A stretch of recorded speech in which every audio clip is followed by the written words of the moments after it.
All right. 50 and Reggie, I'm gonna do about probably about 25 minutes instead of 50. And thank you all for coming. I said, Lord, and please don't let that little thing make you stay home. Somebody said, I get there, and Lord, it sounded like to me he was laying the folk out, and I wasn't. I was speaking from the heart. And I want to go over this thing because, see, this thing with Joseph, we're still talking about family dynamics. We're still talking about family dynamics. And even in somebody's passing, family dynamics keep going, and that's what I was trying to share with Ruby and with Sister LeGrand.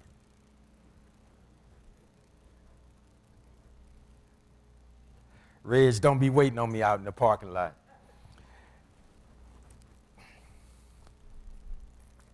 Give an ear. Let me read it out of the version that I'm going to read the entire chapter 50, and then we're going to hear it another way, but we're going to touch on pieces. Genesis chapter 50. But I'm going to start in 49 at 33, and it says, "And when Jacob had made an end of commanding his sons, he gathered up his feet into the bed and yielded up the ghost and was gathered unto his people." I did say to Sister LeGrand, I said, your mom wanted peace among her children. And I would imagine that's what any parent would want. Any prudent parent would want. And we had services for my goddaughter Tuesday. And there was a lot of family dynamics going on. And because of how the way society is going, some people respected boundaries, some didn't. And that's just the way it's going to be, I'm assuming.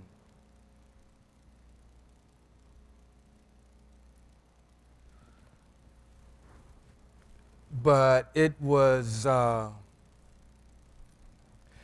beautiful to hear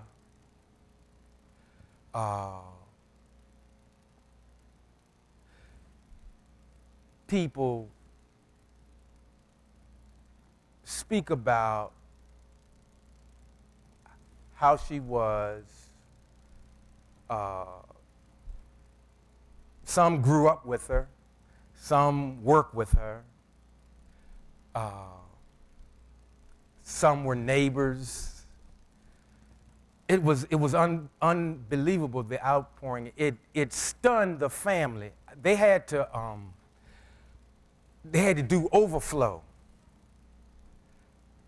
And her mother and her father, I think, were just stunned. And I tell you, folks, when you live a high quality of life, that's your legacy. The people that get from her department head or whatever, to her co-workers, to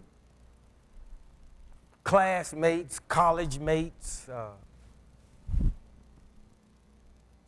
The theme was consistent. And I can only imagine that her parents were proud, because I was proud and I was just, the godfather.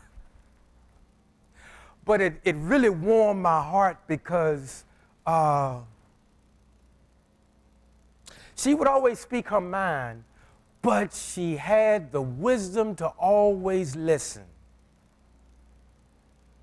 She always listened. And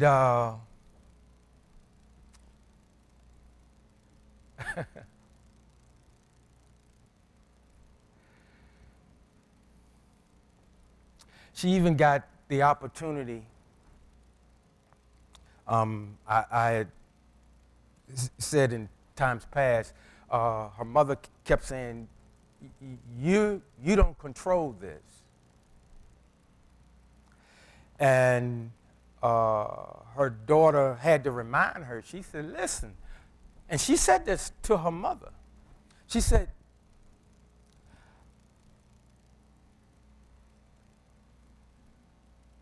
I know I'm your child, but I was his child first. She was talking about the Most High. Now, can you imagine a mother trying to, we were doing a little physical therapy on her. And for her to say that, for her mother, you don't control this. They were making noise, and she asked the head nurse, and I may have shared it, she said, will you put a sign on the door, do not disturb, I'm trying to die. She was ready to go. She was ready to go. And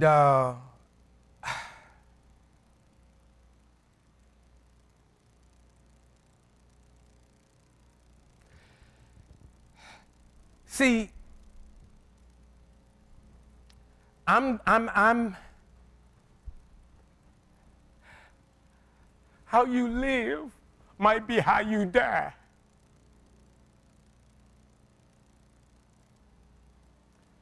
She lived a top shelf quality life.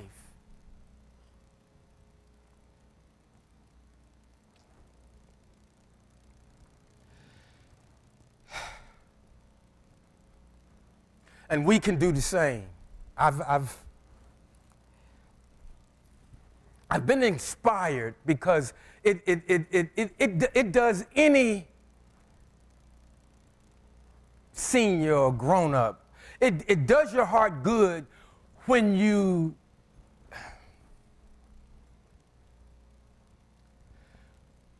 can actually watch growth, maturity, sensibility. When you see that steadfastness in another life, and you just had a little small part,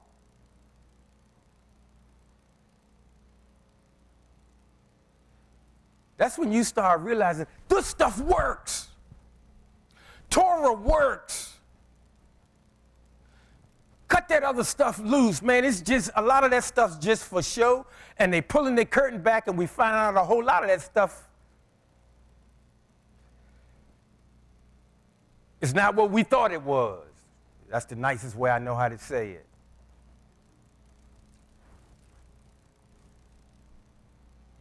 it. Give an ear. And Joseph fell upon his father's face and wept upon him and kissed him. And Joseph commanded his servants, the physicians, to embalm his father. And the physicians embalmed Israel. And 40 days were fulfilled for him, for so are fulfilled the days of those which are embalmed. And the Egyptians mourned for him 70 days. And when the days of his mourning were past, Joseph spake unto the house of Pharaoh, saying, if now I have found grace in your eyes, speak, I pray you, in the ears of Pharaoh, saying, my father made me swear, saying, lo, I die. In my grave which I have digged for me in the land of Canaan, Canaan, Canaan. There shalt thou bury me. Now, therefore, let me go up, I pray thee, and bury my father, and I will come again. And Pharaoh said, go up and bury thy father according as he made thee swear. And Joseph went up to bury his father, and with him went up all the servants of Pharaoh, the elders of his house, and all the elders of the land of Egypt. What a testimony. What a testimony to Joseph's father.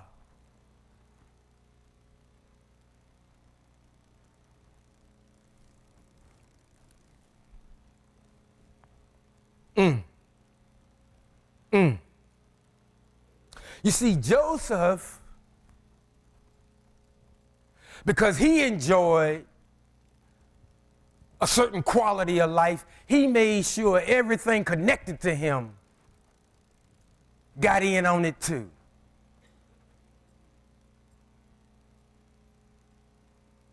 And see, Pharaoh realized, hey man, this guy, something about him, I'm going to turn everything over to him. I had that dream. He interpreted the dream.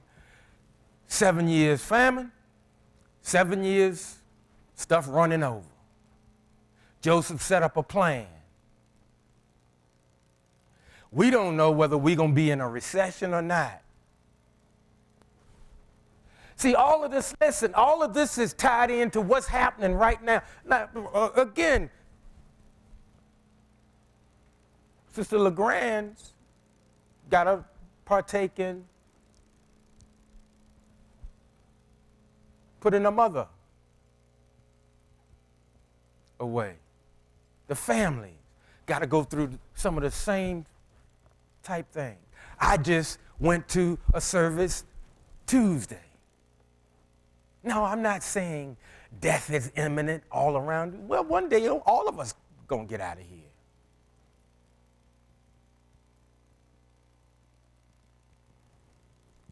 But the main theme in doing this, when they go, they'll be thinking about mom.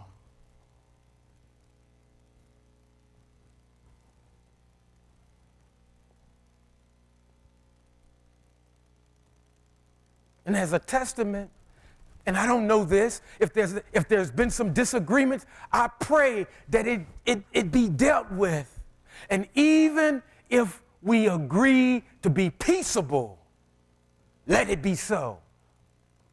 Because we're gonna get into something a little later about sometimes families say, I forgive you, and then something happens, and then we find out, well, did they really forgive me or not? We're going to get into all of that. Still dealing with family dynamics. And I know we're reading about Joseph's situation, but I want you to think about your situation as you sit there, looking dignified.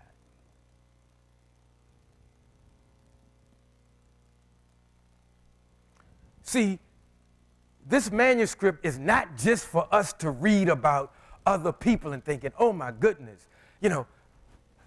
oh my, wow. Because a lot of this speaks to our very situations for some of us.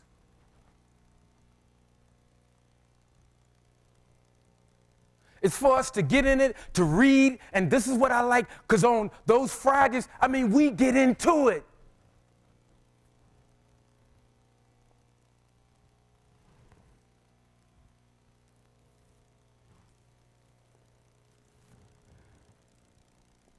Men, we are providers. I'm going to say that again. Men, we are providers.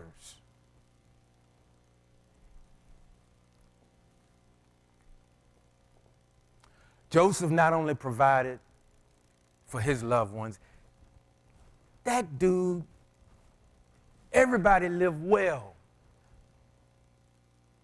Because Pharaoh had the insight to say, hey, let him run this thing because that dream upset me. And all the guys that's been on my payroll, they couldn't do it. and yet he could. And because he was faithful in the office that he held, Pharaoh said, hey, if you said this to your father, then go do it.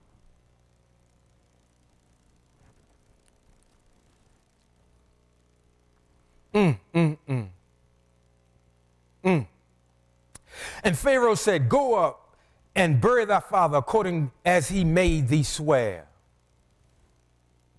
And then it says in 8, and all the house of Joseph and his brethren and his father's house, only their little ones and their flocks and their herds they left in the land of Goshen. Man, it looked like everything in there went to pay tribute. And that's how, I saw the people. And I mean, it was a sea of people.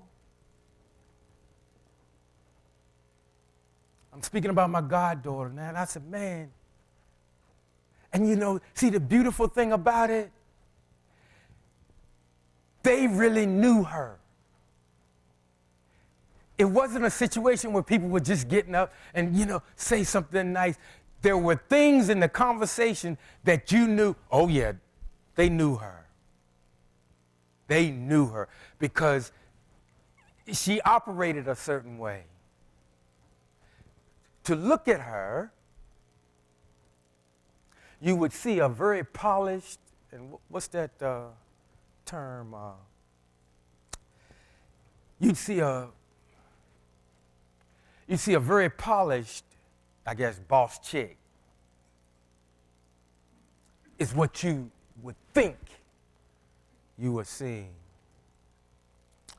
But I submit to you that yes, while she had the necessary qualifications to hold a fairly high position, do you know what her main desire was?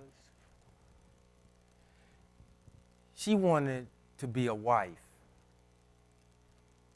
I didn't say she wanted to be married, which nothing wrong with that. She wanted to be a wife. And I remember talking to you all one time back because I really thought, I was like, Father, I see how you're going to do this all together.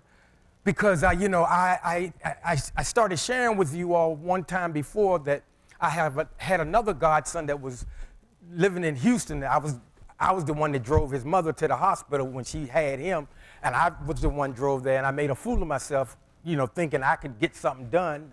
And they were polite, but they told me go sit down. But that young man had come to Fort Lee at the time for training, and I don't want to call her name, and she wanted to go to the prom or something, and I was like, I got it all worked out. I said, he gonna bring his dress blues, and man, they gonna walk in that man, and they gonna be the belle of that thing. So I had all this all worked up. So I went and I told her mother, I said, listen, I'm gonna bring him over. And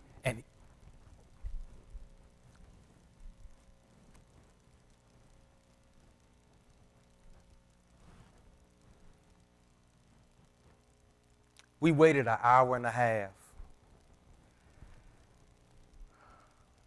And my goddaughter was out shopping. So we left. And I later found out that they did go.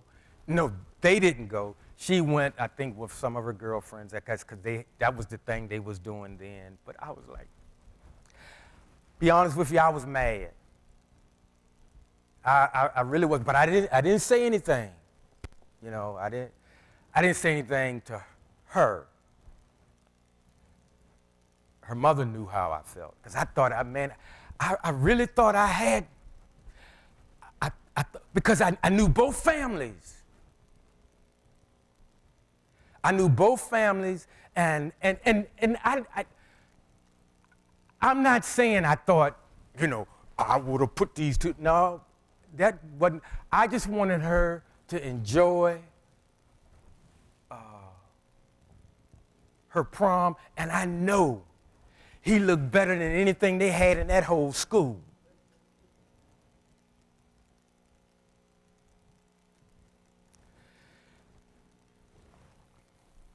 Well, I said all that for a reason. After the services were over, a young man walked up to Joanne, and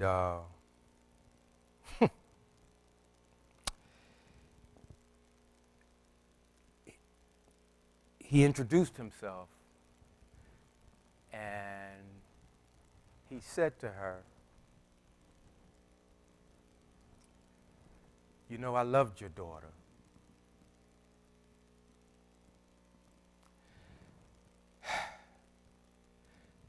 He had gotten sick. I don't know. I mean, really, really sick. And this was within, she had been dealing with this thing about a little over a year and a half. But he had gotten ill, and she, and you know how, we all know how it goes, they were working together, and, a friendship started, and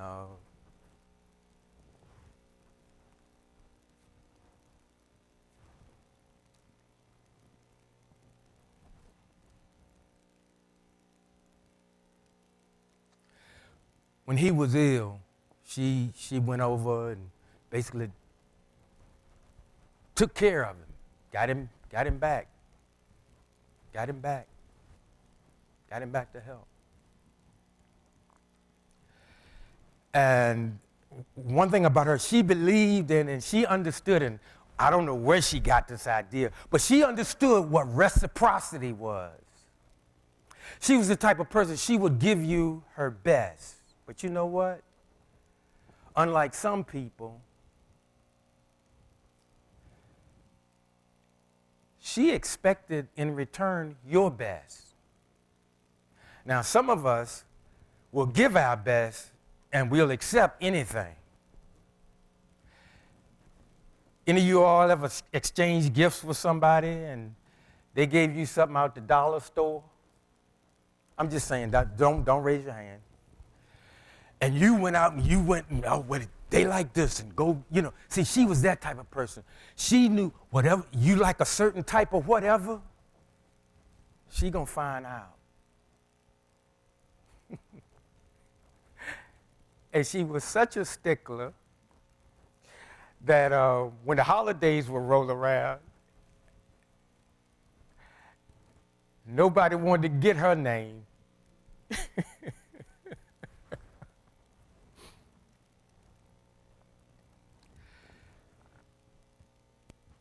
But that young man, and I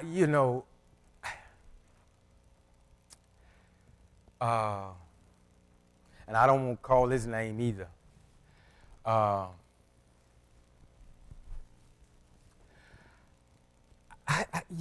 said, Father, I've always wondered sometimes, and I know this is kind of weird, but sometimes when I'm on the highway, especially like if you going up,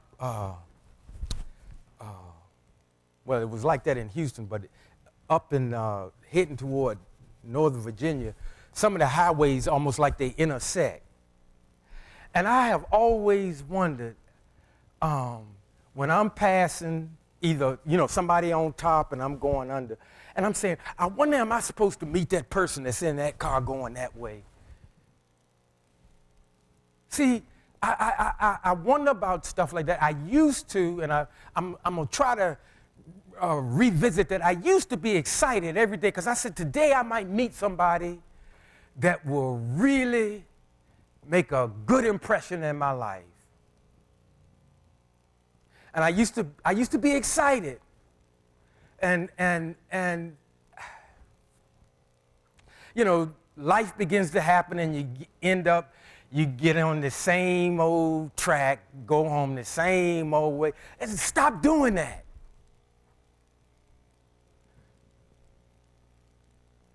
And you're saying, what does all this have to do with Israel dying? It's got everything. I'm trying to convey to you that, folks, in living a high quality of life, open yourself up to meeting people. Carry yourself in such a way that you draw people, not put off people. Which is why a lot of times I tell people, I say, listen, if a situation is arisen, listen, you can share this, but you don't have to repeat it the way it's written in here. If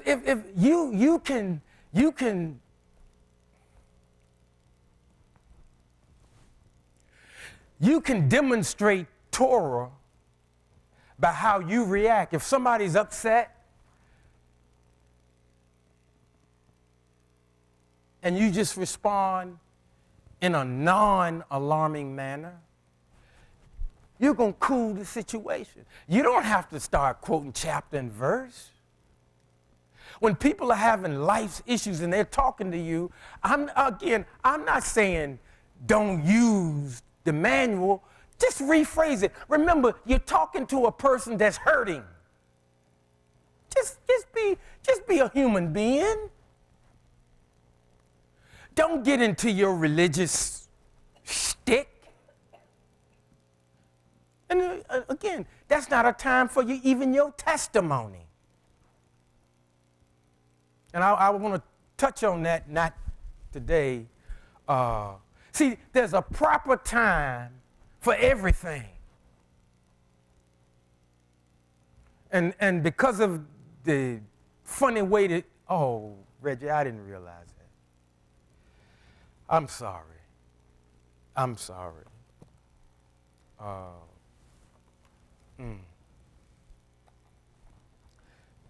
We'll continue another time. There is a time and place for everything, folks. All I'm saying is, those of us that are trying to live our lives by the instructions. See, I'm glad this is off. We've been told to spread the gospel.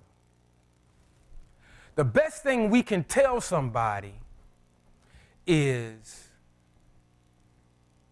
learn the 10 Commandments and try to live by them. Learn the 10 Commandments and live by them.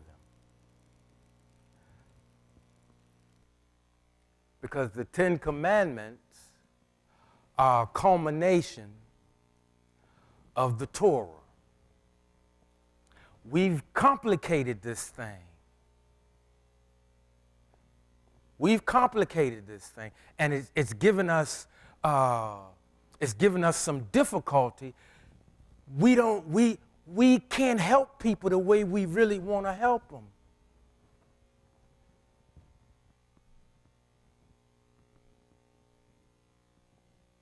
Even in our families, situations, we may have some unresolved issues.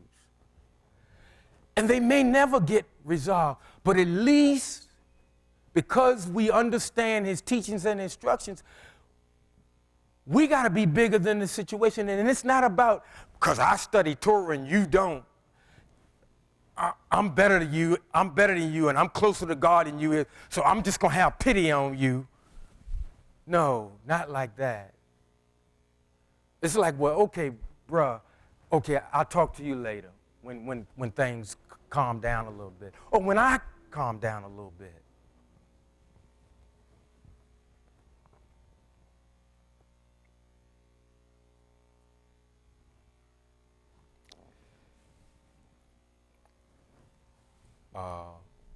My hope and our hope is that we truly develop a trust. Because there are going to be a lot of people that's going to be telling all of us some stuff. It's going to be either half true, some of it might be an outright lie. But we need to realize we got to have each other's back. And the only way we're going to have each other's back is we got to know one another a little better. Thank you for coming. We're getting ready to go eat. Let us stand and be dismissed.